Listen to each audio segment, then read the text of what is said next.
Hello, everybody. My name is Spencer Walsh. Welcome to today's show. We have a good one for you, as always, and a pretty interesting one as well. We have some news just in as the U.S.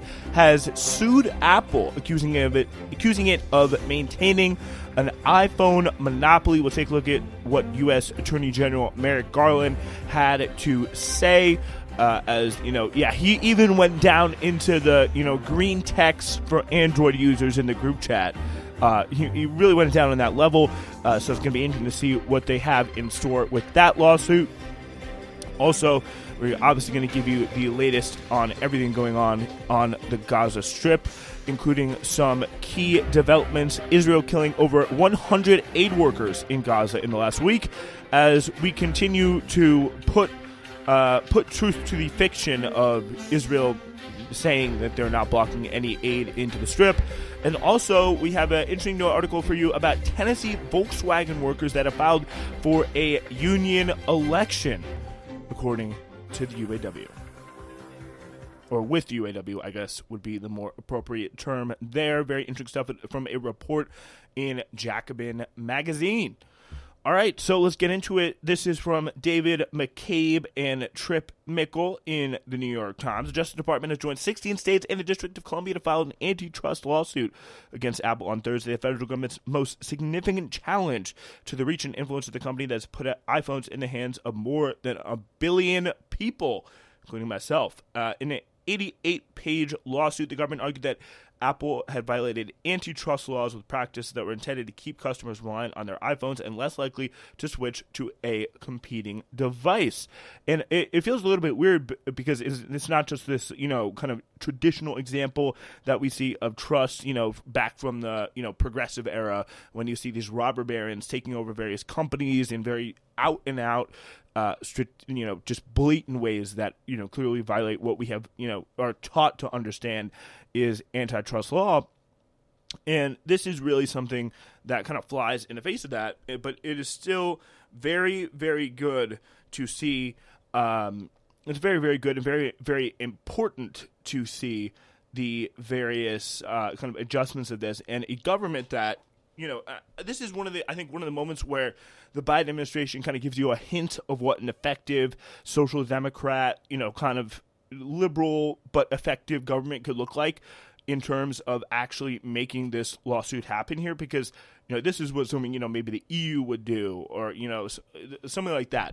It's nothing too crazy, but it is an indication of something that we all kind of know is wrong, is a little bit messed up, and you really get into that with this lawsuit. The tech giant prevented other companies from offering applications that could compete with Apple products, like its digital wallet, which could diminish the value of the iPhone, the government said. So this is talking about Apple Pay versus Google Pay and things like that. Apple's policies hurt consumers and smaller companies that compete with some of Apple's services in the form of higher prices and less innovation, the lawsuit said. Each step in Apple's course of conduct built and reinforced the moat around its smartphone monopoly, the government said in this lawsuit, which was filed in the U.S. District Court for the District of New Jersey. The lawsuit caps years of regulatory scrutiny of Apple's wildly popular suite of devices and services, which have fueled its growth into a nearly $2.75 trillion public company that was for years the most valuable on the planet. It takes direct aim at the iPhone, Apple's most popular device and most powerful business, and attacks the way the company has turned the billions of smartphones it has sold since 2007 into the centerpiece of its empire. So it is a pretty significant impact on this, really the heart of the Apple empire here, if this was able to come up. By tightly controlling the user experience on iPhones and devices, Apple has created what critics call an uneven playing field, where it grants its own products and services access to core features that it denies rivals. And this is, again, it's something that we all kind of know has been going on. We've seen, in the way that, you have that Apple service, it just kind of works just a little bit easier. It just works, it's just meant to flow together. All the Apple services are meant to kind of complement each other and work better. And if you don't have that Apple device, if you have one kind of Android within that picture, if you're trying to connect, for example, your iPhone to your PC, then it's a little bit harder than if you're trying to connect your iPhone to your Mac. All these little things have in the end built up over billions and billions of customers have built up, and just endless amounts of revenue have built up to tremendous profits for Apple, which, at least in the eyes of the U.S. government, I think the eyes of many, many sane people, kind of goes in the way of U.S. and just common sense, essentially, antitrust law. So it really is. It makes a lot of sense here that they write here in the New York Times. Over the years, it has limited finance companies access to the phone's payment chip and Bluetooth trackers from tapping into its location service feature. It's also easier for users. Just what I just said. It's also easier for users to connect to Apple products like smartwatches and laptops to the iPhone than to others made by other manufacturers. So, for example, you're trying to connect your Fitbit to your iPhone. It's another kind of example of the situation. The company says this makes the iPhones more secure than other smartphones, but app developers and rival device makers say Apple uses its power to crush the competition. This big, this kind of privacy and this, effort by Apple to contrast itself as the secure, safe, responsible tech company in the face of some of the controversies we've seen from people like, Facebook, where, they're selling your data. You don't really feel as safe and secure in the platform. And, some of the crazy stuff with the Samsung Galaxy, a few years ago, they've kind of rode it out. They've kind of stayed true as the solid, reliable tech company. And this is definitely, putting a challenge in their whole strategy. This lawsuit threatens who we are and the principles that set Apple products apart in fiercely competitive markets. An Apple spokeswoman said. And normally, I don't like to really read the spokesperson's response here in these articles. I just go blah blah blah. But it is interesting because it kind of does tell you they are really threatened by this lawsuit. If successful, it would hinder our ability to create the kind of technology people expect from Apple, where hardware, software, and services intersect. It would also set a dangerous precedent, empowering the government to take a heavy hand in designing people's technology.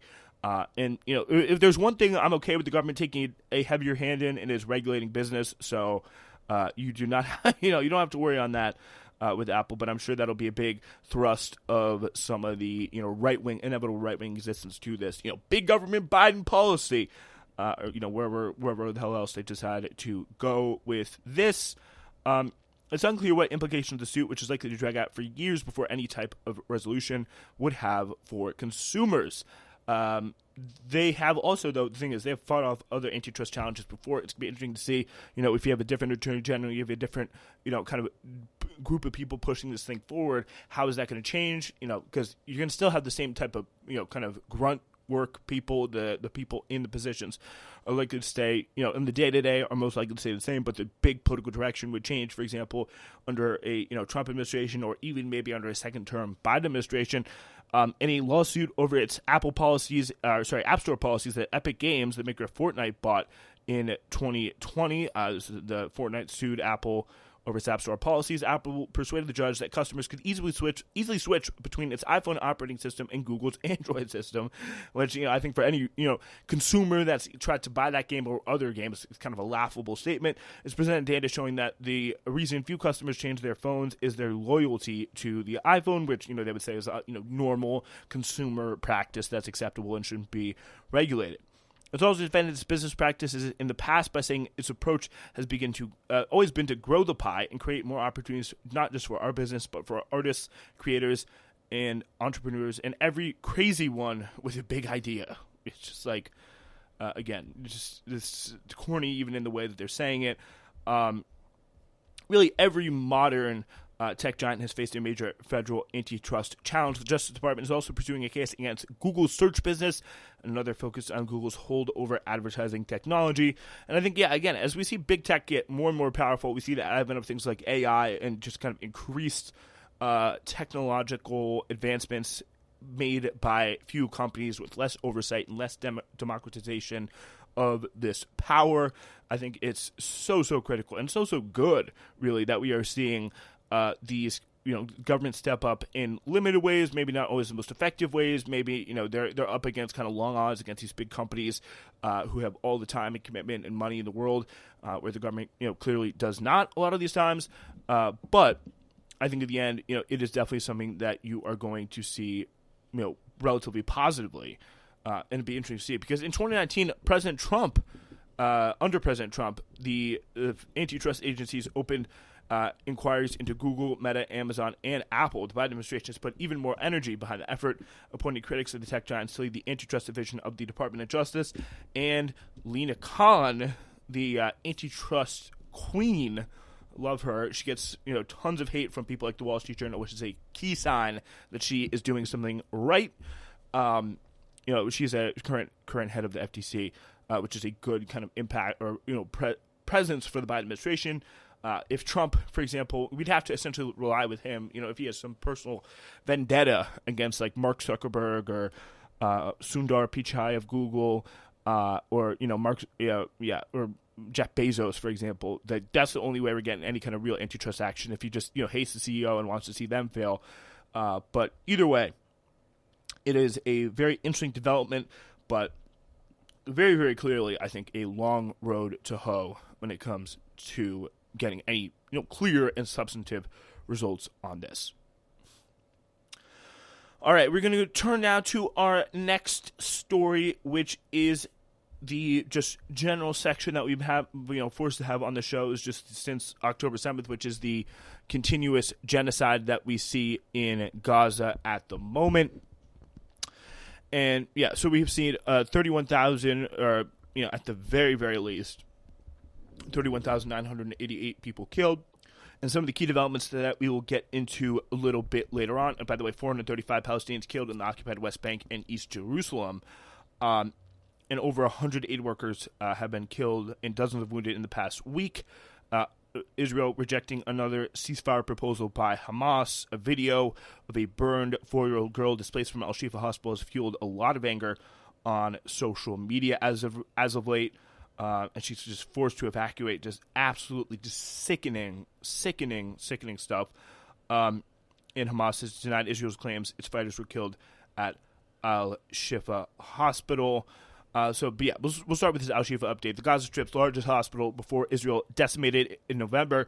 Al-Shifa is still under military siege following yet another violent Israeli attack that we covered on Monday's show. Apparently 90 people have been killed, according to the Israeli military, and as displaced Palestinians sheltering in the facility, describing lengthy detentions and abuse. Some really horrific stuff from the Euromed Monitor, which essentially claims that guards would take a group of anywhere from 3 to 10 Palestinians into the hospital. Gunshots would be heard, and they'd simply come out and pull in another group of detainees.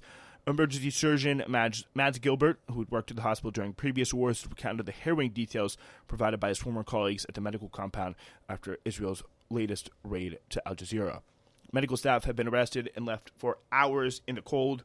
Israel forces scan their faces with a camera before being taken for what they described as humiliating investigations. Gilbert said some were forced to leave the hospital and taken to unknown places. Others were displaced to the south half naked. One doctor was shot in the chest when he followed the orders to leave the hospital and later went into surgery at Al Ahli Arab Hospital.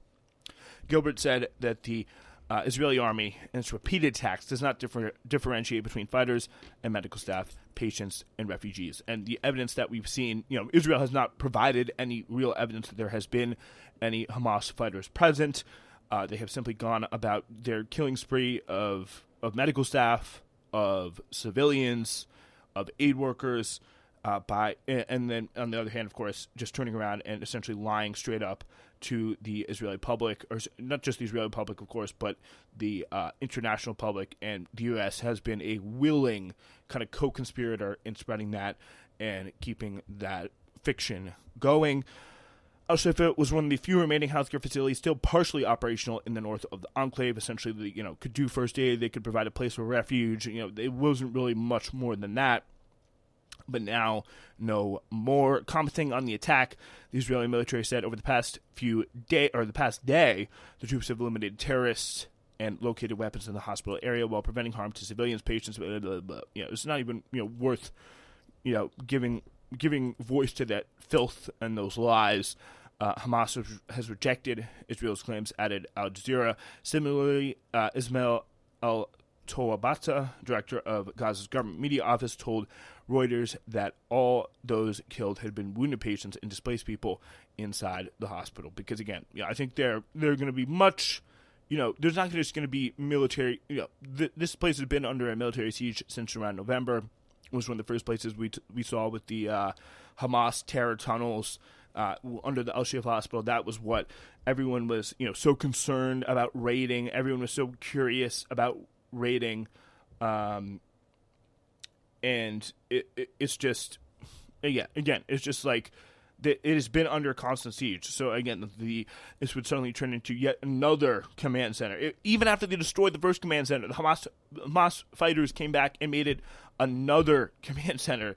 That idea that is the reality is just, it's too laughable for anyone who's been following the conflict from any normal sense to even begin to understand. But it is unfortunately the reality of what we are seeing and have been seeing, is people just eating it up, no problems, no questions asked.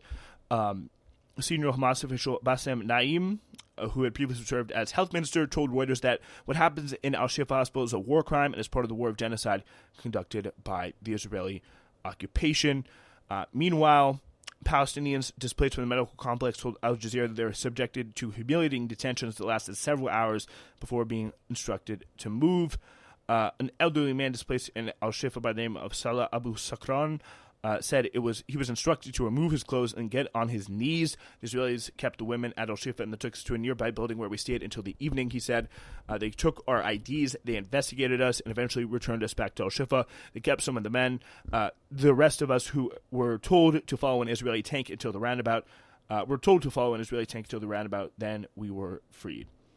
A Palestinian, and who knows what happened to the rest of the men. A Palestinian woman told Al Jazeera that Israeli soldiers fired on them despite raising white sheets, and we've seen that time and time again. I think the Sky News,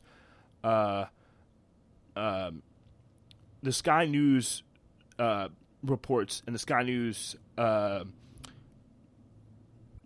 video that was released of people just moving in and essentially being shot has been. While holding the white flag was one of the most, I think, unforgettable moments of a horrifically unforgettable war. It's just unbelievable. The soldiers spoke to us in English and we didn't understand them. I'm diabetic and I was without food or water for 3 days. 4-year-old Saja, and a miracle that woman is still alive. Saja Yunaid's face was severely burned. This is the 4-year-old that we talked about in the beginning of this segment, was severely burned by an Israeli attack on a residential home in the Jabalia refugee camp in northern Gaza after she fled with her family. A video published by journalist Hani Abu Risk of Junaid's face has sparked anger on social media. According to Abu Risk, Junaid was receiving treatment at Al-Shifa hospital when she was forced to leave after the Israeli army stormed the compound, putting her life at risk. The girl has not eaten in 3 days due to food scarcity. This girl with her face completely burnt off. She was forced to go from Gaza City to Deir al-Balah following the Israeli raid. So just essentially going from kind of the north kind of Gaza City area just slightly down to the south. Meanwhile, according to Al Jazeera's Tariq Abu Azoum, catastrophic levels of famine are looming, especially for the north of Gaza. Tariq Abu Azoum said several people were killed on Wednesday evening after home was bombarded without any warning. There were dozens of casualties transported to the Al-Najjar hospital that's down in Rafah. 65 Palestinians killed in Israeli attacks throughout the last 24 hours. More attacks have occurred in the central area of Gaza as well. A residential building was hit in Deir al-Balah, with ambulances rushing to the site to rescue those who were injured and trapped under the rubble. Meanwhile, in northern Gaza, the bombing has not stopped, with some describing the situation as the hardest since the beginning of the land incursion, Abu Azoum added, citing eyewitnesses. There is no end in sight to the Israeli operation inside Al-Shifa hospital. Israeli troops have completely encircled the facility, preventing anyone from getting out.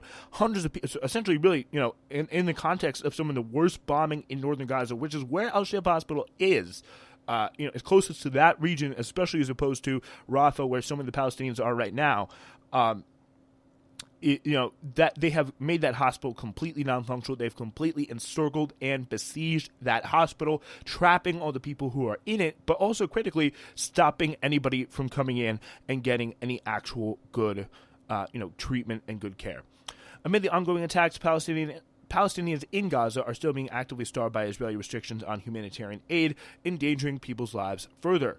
Warning about the dire situation of pregnant women, new mothers, and children in the Gaza Strip amid ongoing bombardment by Israeli forces. The UN Population Fund says people in Gaza are starving and famine is imminent in the north. Pregnant women and new mothers face a constant struggle to keep themselves and their newborns alive, the organization continued on X. Meanwhile, famine is imminent for Palestinians in the northern Gaza Strip and is projected to affect adults and children between now and May, according to a World Food Bank security report. The food situation in Gaza Strip has reached catastrophic levels it warrant.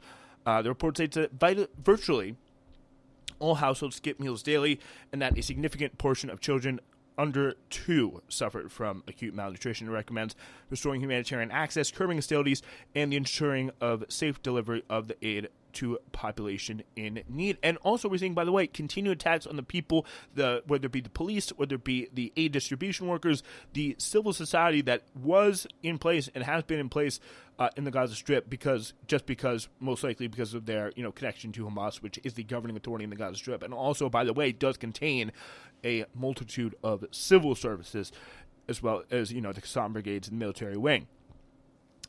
Meanwhile, Israel's response to Hamas's latest ceasefire proposal was generally negative. Senior Hamas official Osama Hamdan said on Wednesday after mediators handed it over, making it likely that the talks in Qatar would fail yet again to yield an agreement. On Tuesday evening, our brothers, the mediators, informed us of the occupation's position on the proposal. It is a negative response in general and does not respond to the demands. In fact, it retracts the approvals it previously provided to the mediators. Hamdan told a press conference in Beirut, as cited by Reuters.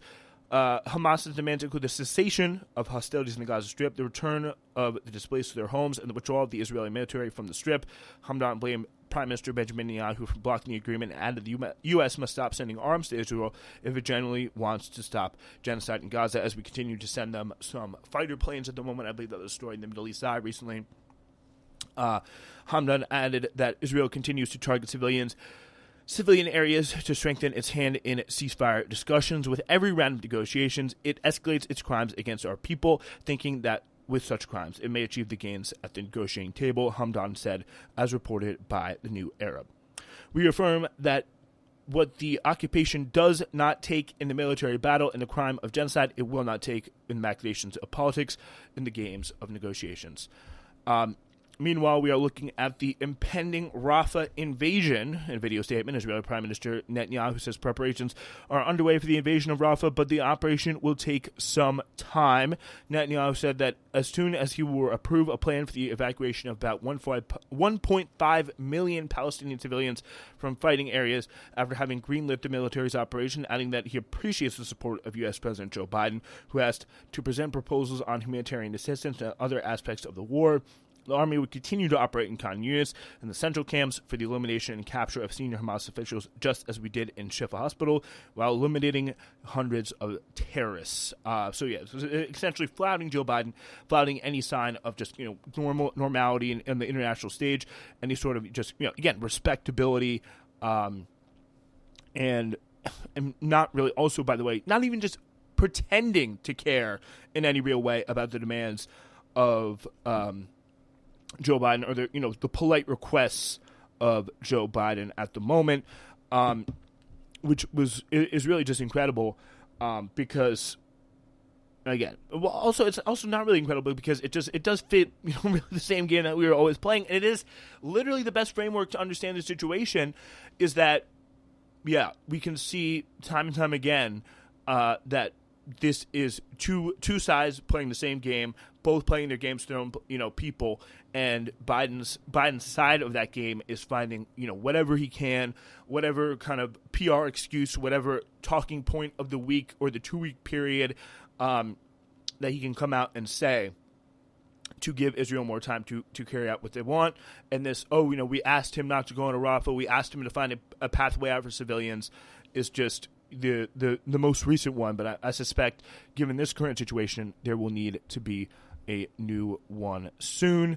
The U.S. has circulated a draft UN Security Council resolution calling for an immediate ceasefire tied to the release of hostages in Gaza, according to Al Jazeera citing Secretary Blinken. The U.S., Israel's key political and military backer, has repeatedly vetoed UNSC votes on ending the nearly 6-month war, objecting as recently as February to the use of the term immediate in a draft submitted by Algeria.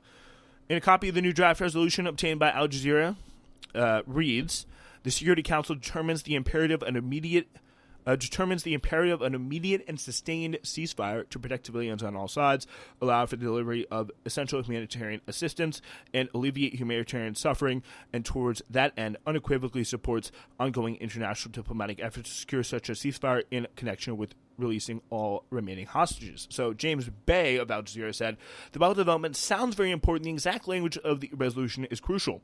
It adds, what the U.S. was actually demanding. He added that what the U.S. actually was demanding was quite ambiguous.